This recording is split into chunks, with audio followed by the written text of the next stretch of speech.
Hello and welcome to another edition of The Tigers Down Under. I'm your host as always, Alex, and with me tonight I have Logan. Yeah, good evening, Alex, and good evening, everybody. It's a bit of a mixed emotion this week, and we'll start off with commiserations and our heartfelt thoughts and feelings go out to Ryan Mason, who's had to announce his retirement from football this week. Unfortunately, not recovering from that head injury against Chelsea at the start of last year. Logan, obviously pretty disappointing news and pretty sad news to get. I think it was yesterday or Tuesday even, and it really sort of brings everything into reality. It sort of it gives you a bit of perspective about football when something like that happens. Yeah, totally. I think Ryan Mason is a fantastic player and such a young player as well. He had such a promising career, and obviously we didn't get to see as much from him as he kind of displayed at Spurs.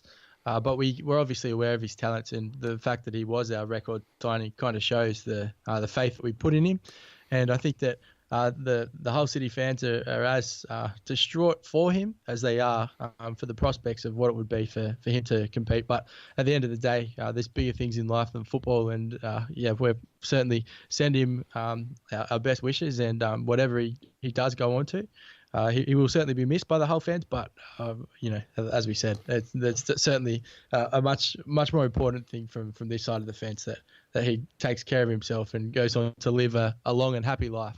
Yeah, absolutely. And with the birth of a child recently, as you say, there are more important things than football, and his health is a number one priority. We'll talk about it in a bit more detail when we preview the Chelsea game because of the obvious connection to that match. But we'll go on to happier thoughts for now with a pretty remarkable win against Forest, really, against all the odds. We saw the lineup, and it was such a youthful lineup, and to see Wilson starting, Keane up top as well, especially. There wasn't a whole lot of hope for going into the game, at least from my point of view. And then to walk away not only with a 2-0 win, to score 2 goals, but also to keep a clean sheet was pretty remarkable. We see it so often in football, don't we, where there's kind of games that you just can't see any possible way that a team's going to come out and pull a victory. But especially as Hull fans, on the games we're expected to win, we often find ourselves on the upsetting games. And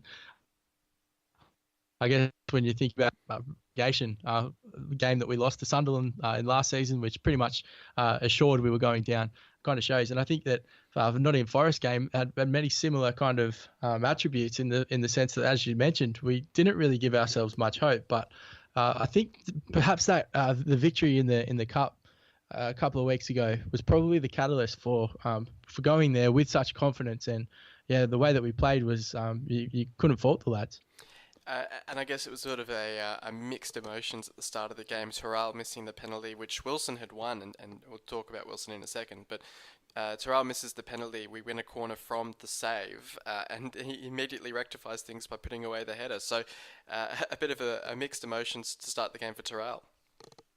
One of the funniest things you can ever see is when a player misses a penalty like that, and often it has that, the undesired effect where they'll go on and put their head down and fight really hard to kind of get themselves back into the game, knowing what a crucial mistake it was. But to have the header immediately follow and get on the score sheet and rectify the missed penalty was a fantastic confidence boost. And I think from that point, you never really got the feeling that we were going to lose, because you got the sense that it was certainly our day, and it was so. Yeah, I mean, it was interesting. I mean, Forest definitely looked the better team early, where they seemed to have more of the momentum. But once we scored that goal, as you say, they just really sort of fell apart. And I know the fans sort of started to get a bit uneasy. They sort of became a bit restless. And really, that swing in momentum really helped us, because we then went on and got a second through Wilson, who scores on his, well, I guess, full debut for us. And he scores his first professional goal, which would have been remarkable for him. Oh, fantastic game from Wilson all round. And yes, as you mentioned, for his age, for his game one debut, everything about the game for him just resonated strongly with the fans and the players as well, to have that immediate impact, particularly after our very pessimistic wrap-up of our transfer window, to see someone of that calibre come in and hit the ground running, which is exactly what we need. And I guess if there's something that we can be critical about the Hull City side this year, is that we haven't been able to hold on to a lead. And that's probably hasn't been the case over the last few years, particularly under Steve Bruce, where you always kind of got the feeling if we took an early lead that would be a chance. We played really well from in front. So to kind of recapture some of that that kind of resilience in our defence on the weekend was fantastic to see, and hopefully is a sign of things to come. Well, you touched on the defence there, and it wasn't just a fantastic performance from the players up front. And we should also mention Keane, to be honest, who had a great game leading the line. A lot of people were critical of him coming into the lineup because he just doesn't have a great reputation as a striker. He's not very prolific, but he had a fantastic game up front as well.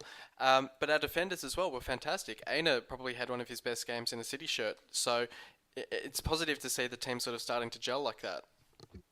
Yeah, certainly. And I think that if we're going to reflect on Will Keane in particular, as you touched on, he obviously had an incredible pedigree and was held in high esteem at Manchester United for them to show the faith that they did in him. And I know that he scored a lot of pre-season goals and kind of looked pretty promising. Unfortunately for obviously the players that were starting ahead of him, he found it very hard to crack into that squad. But to be given the opportunity that, even though it was only a short time at City, and then to find himself injured again, I think that we're being a little bit harsh in the sense that he hasn't really ever had that foothold to kind of stamp his mark and get used to the championship football. So it's still very early days for him. And when we consider the position we're in, he's almost like a new signing as well. So it's great to have him back, and incredibly positive to see the way and the manner he went about his business against Forest on the weekend. Do you see this game potentially as a springboard to launch that survival bid? I mean, it's very easy to kind of get a bit of a knee-jerk reaction if we have a couple of losses. Everyone thinks, we're going to come last, we'll get relegated. If we get a win, suddenly everything's positive again. So trying to keep a longer-term view, it does feel like a very positive result, but are there signs of good things to come, or do we need to see a few more results like that first? I think the most positive thing was actually the fact that we were able to keep a clean sheet away from home. The McDonald signing has just shaken up the kind of defence a little bit. And, by all reports, we hope it's a good one. It looks to be a positive one. And I guess it's the million-dollar question. This next few weeks will kind of show us exactly what it is that the players have and what's kind of left in the arsenal, so to speak. But I certainly think that it's we had to start somewhere. And one thing that we have become very accustomed to in the championship is you can't expect to beat anyone. And although we've had some positive games in the last few weeks, we haven't always been on the receiving end of the scoreboard, or the right end rather. So it's certainly the start of something we can hope. But I wouldn't be too disheartened if we were to pick up a loss or not go on a kind of 6 or 7 game winning streak. But I think that we're still a long way from where we need to be. But if the signs on Saturday are anything to go by, then we are heading in the right direction. And our next stop in that direction is a game against Chelsea this Friday night, or Saturday morning our time, which is in the next round of the FA Cup, which is we've talked about previously when we were playing the Forest, that it's a competition we like to see ourselves doing well in. Obviously fond memories from 2014, and it's an exciting tie. It's always, I guess, the allure of playing in the Cups when you're in Championship or lower down, that you can play these Premier League sides that you wouldn't otherwise get to play. Obviously with it comes a televised game, which is obviously great for us over here in Australia. Should be a great crowd coming out to cheers Saturday morning, so if anyone's listening in Sydney, try and get down. It should be a great atmosphere and really sort of recreate that atmosphere from the 2014 final. But it's going to be a very tough game. Obviously Chelsea not in great form, but still a level above us in all aspects, really, even if they are to play a sort of weaker side. So it's going to be a very tough test, especially with such a depleted defence. So how do you see our chances in this one, Logan? I think like any cup tie, that you can go there and you can probably play a little bit more freely than what you would if it was a league game. It seems surreal that, and I think it was January the last time we played them, and it was a Premier League fixture, or last year rather, a Premier League fixture, to say that Chelsea are extremely far ahead of us as far as their ranking in English football goes now. Not that we were ever that close to them, but it certainly seems like a big golfing class at the moment. However, as you mentioned, they haven't been in great form, and what's one of those tricky fixtures that I certainly think that they'll be very wary of, particularly after our result on the weekend. And they've got a couple of tough games coming up. I think they've got Barcelona in the Champions League midweek next week, and then a trip to Man United on the weekend, I think, or maybe they've got Man United at home.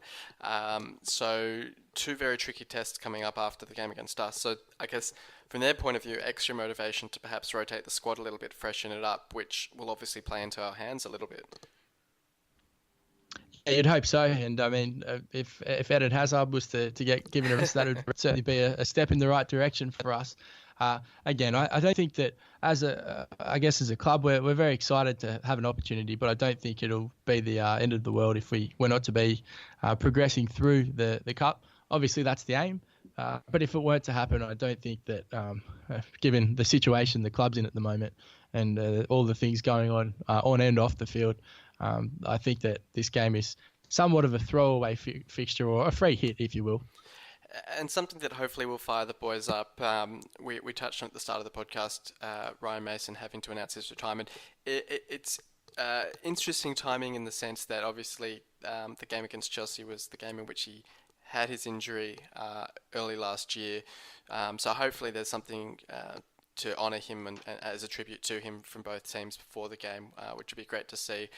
I guess, without being too morbid, I just wanted to cast our minds back to when that actually happened and our first thoughts when he was injured. And I guess, my memories of it is, I remember I was watching the game on the train going into work and saw the collision with Cahill and didn't really think it was as serious as it ended up being. But seeing the reports afterwards and seeing that he was essentially fighting for his life and realizing quite how serious it was very sobering and it was a very sort of frightening sort of experience to see, because you don't see that.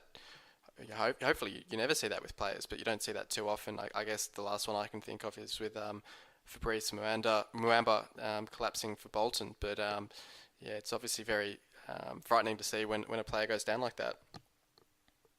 Yeah, without a doubt. And I think that we're so accustomed to watching those regulation challenges of a defender and attacker competing for the ball.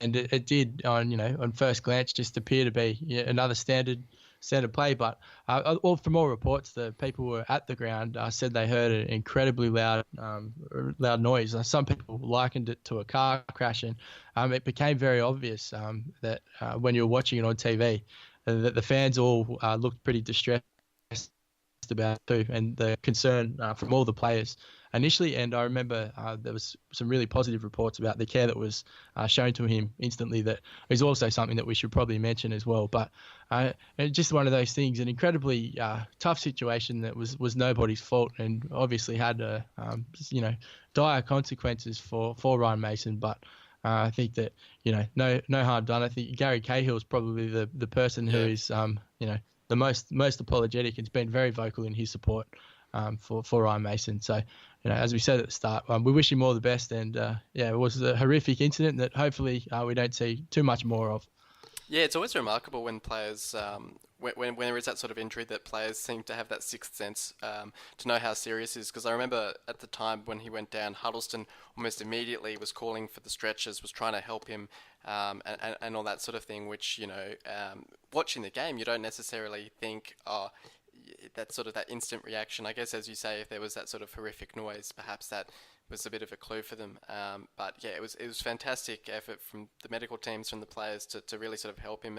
And seeing today also comments about Peter Cech afterwards, helping him with his recovery, it was really fantastic to see just how much togetherness and community spirit there is amongst the players when this sort of thing happens. And of course, Cech having his own fractured skull and having issues with that was perfectly placed to help Mason through that recovery process as much as possible. Yeah, without a doubt. And I think when you consider the severity of the injury, as you said, it wasn't necessarily a football injury. He was fighting for his life. When it's on that kind of scale, all those things about the being in a game and a contest become very unimportant. So, as I said, it's been fantastic to see how he was looked after and the process that was followed, and the fact that, he's still here today is a very positive thing for us and certainly the club. And so when he retired, Mason gave a bit of a speech to the dressing room, it sounds like, and hopefully he's still around the club and can really sort of contribute to morale as the season goes on. But I guess as a last point on Mason, it's great that that it gives that sort of perspective, and I think I saw the point made that hopefully it's sort of a wake-up call for some players that this is, it's a very finite time that you have as a career, and you don't know how long it's going to go for, so you've got to make the most of it. And we've been critical at times during the season of some of the loanees, perhaps with Hector.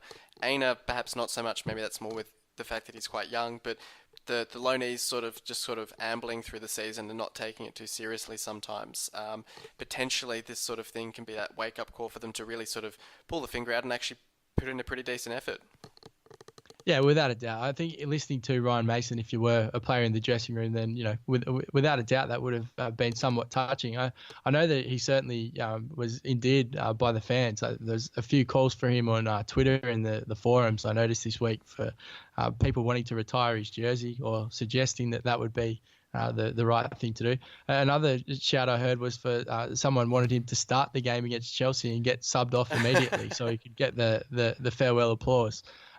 Both incredibly very questionable gestures, but it's really nice to see that fans obviously hold him in that high regard to be calling for those things, and it's fantastic that in the short time that he was there, that had such a positive impact. Yeah, well, it would be appropriate against Chelsea given the way that John Terry was sent off at the end of last season with that substitution. So maybe they would be partial to that sort of thing. But I hadn't seen that before. That'd be an interesting one. I guess as a final thought on the game itself, though, what would you take as a positive result out of this game? Perhaps a win's beyond question, but if we can restrict the score, whether we can score a goal ourselves, what would you sort of be aiming for as a positive? It's a great question, and I don't really know what I'm expecting or what I'm hoping for.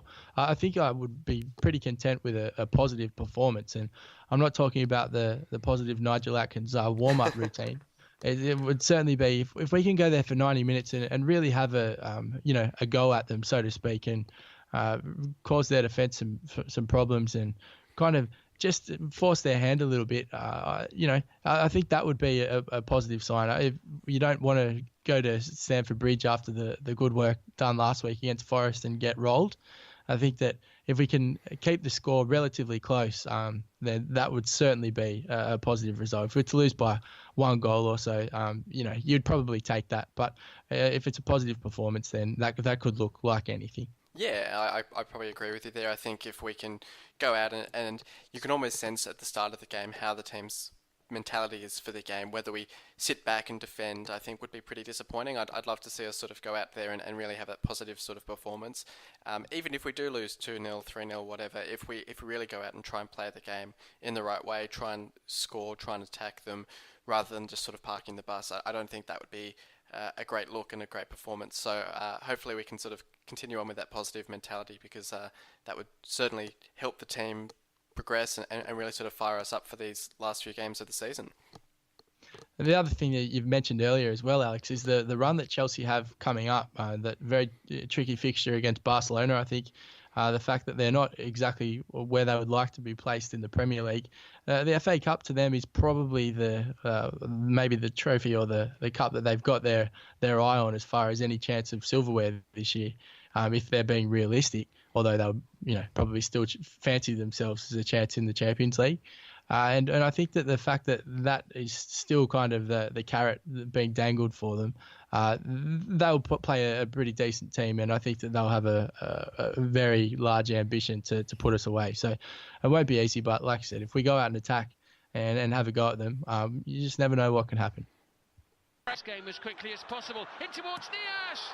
Blocked on the line! Hernandez can't get there! It's in! Lazar Markovic!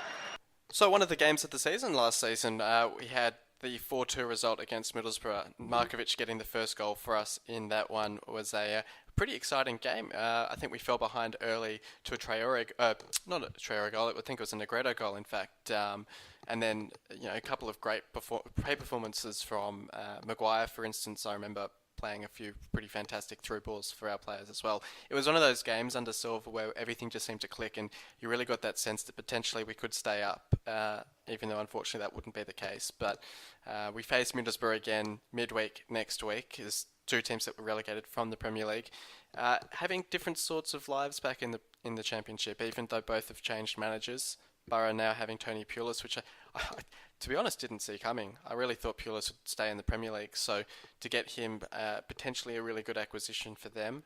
And then obviously us with Nigel Adkins taking over as well. So it'll be an interesting affair this coming week. So how do you see this one? Yeah, as you mentioned, Middlesbrough have had a very slow start, and I think that they've kind of turned it around to certainly be sitting safely in the Championship ladder, very different to the fortunes of Sunderland and ourselves. This is a really tricky one. I think that it's from the positive signs that we've seen against a pretty positive Leeds team and against Derby and some of those kind of bigger clubs in the Championship rather, who find themselves towards the top half of the table. We fared quite well against them and certainly been in the contest. So I certainly think this game against Middlesbrough is well and truly within the realms of possibility of winning the game, particularly given their fortune. But Middlesbrough are always a tricky fixture, and they have been for quite some time. It seems that we either beat them by a substantial margin or they kind of, do a number on us as well. And that's kind of rocks and diamonds games we're accustomed to seeing against these guys. So I think it'll be a tough one. I think it'll be relatively low scoring, but, it's certainly a very possible 3 points, particularly given the way that we played against Forest. Yeah, it does seem that both managers will tend towards safety and defence first. So whether it's a 0-0 or a 1-0, either way, potentially is definitely a scoreline I could see coming. Borough have had a bit of a mixed bag of results lately. They've beaten Reading, lost to Norwich, and drawn with Sheffield Wednesday in their last 3 games. But interestingly, they have a game against Cardiff this weekend before they play us. With both sides being out of the FA Cup, they've been able to play their championship game this weekend. So, there could be a few interesting developments out of that game, whether injury, suspension, whatever, that could affect the game midweek. It will be interesting to see. But as you say, it's always a bit of a mixed bag when we play Borough. Talking about the FA Cup, obviously they were the side that we knocked off first on our run to the final back in 2014. So we have a decent record against them. Again, obviously the 4-2 win last season. But then also last season was probably one of the worst games of football that I've seen us play. And one of the first games where I really sort of started to turn against Mike Phelan in probably the worst 1-0 defeat we've ever had in a pretty unimpressive game to watch. So yeah, as you say, a bit of a diamonds and rocks sort of situation where either it's a great performance and a great result, or else we really sort of underwhelm. Yeah, without a doubt. I think that's what makes this so difficult to call, especially as you mentioned, Pulis being the manager, a manager who's very well regarded for his defensive duties. I just think that it's going to be a tough game regardless, but. As I mentioned before, I still just don't think that there's a team, with the exception of Wolves, that we should be fearful of. I think that they're probably on a different level, but everybody else is well and truly beatable, particularly with the squad when it plays the way we know it can. And I think we've got Larson missing the Chelsea game with suspension, and obviously Aina, Hector and Tomori can't play against Chelsea. So a chance that we've got a bit of enforced rotation, I suppose, which should mean that we'll have a few players well rested for the Borough game. What's your take on the lineup for the 2 games? I mean, I guess we're sort of restricted for the Chelsea game in who lines up in defence. And I saw a few tweets from Buckingham suggesting that Dawson may well be fit for the Chelsea game, which surprised me a little bit. I was under the impression, or at least it looked like from the club's tweets, that he might not be fit for that, in which case we may well have Claxton or some other junior player lining up in defence in that game. But do you see us sort of going full strength against Chelsea and then rotating a bit against Borough, or vice versa, or what do you think we'll do with the lineups? I think that the other thing that we probably haven't even touched on just yet is the kind of the amount of players that we're starting to see return now. I know that Hernandez was back in training as well. The other option that we haven't even considered is that David Myler may find himself filling in as a makeshift right back in the Chelsea game. So if Dawson is to be back, there's also Grzycki who can't be too far off. The lineups, I really think that whilst we'll put a competitive team out against Chelsea, I think that will probably be the one of lesser importance, and I think that the squad that, or the team rather, that is selected for the Boro game will probably be our better squad. And I think that this game against Chelsea will serve as a really good opportunity, as you mentioned, to perhaps give one of those young guys like Claxton a burn against the big boys. Do you have a score prediction for the Boro game? I guess we've already touched on the fact we think it'll be low scoring, perhaps a 1-0 either way. Is that your sense? I think you're spot on. I think it's going to be 1-0 to us. I'm gonna back us. I've just got this feeling that we might turn the screws. Well, it'll certainly be an interesting game. I suspect at the Boro game, if we're going to see any joy this week, it'll come in that game. Though, of course, who knows?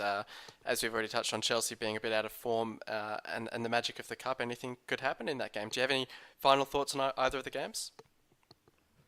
Not really. I think that the Chelsea game will end up losing. I think that the Boro game will sneak a win, and I think that it'll be a back to business as usual. I think we take 3 points this weekend in the league, and no points and don't progress through the cup. I think we'll be pretty happy with that kind of result. No worries. Okay. Well, cheers. Thanks for joining me tonight, Logan. Not a problem. Anytime. And thanks everyone for listening in. We've got 2 games this week. Really looking forward to the game against Chelsea on the weekend. Hopefully we get to see a great crowd out in Sydney or anywhere else in Australia that you might be watching the game. And hopefully we can get the 3 points against Boro midweek. So until next time, come on City! You've been listening to the official Hull City Australia podcast. For more discussion, join us on Facebook in the Hull City AFC Australian Supporters Group or follow us on Twitter at Hull City AFC Oz. The music was created by Amber and Black.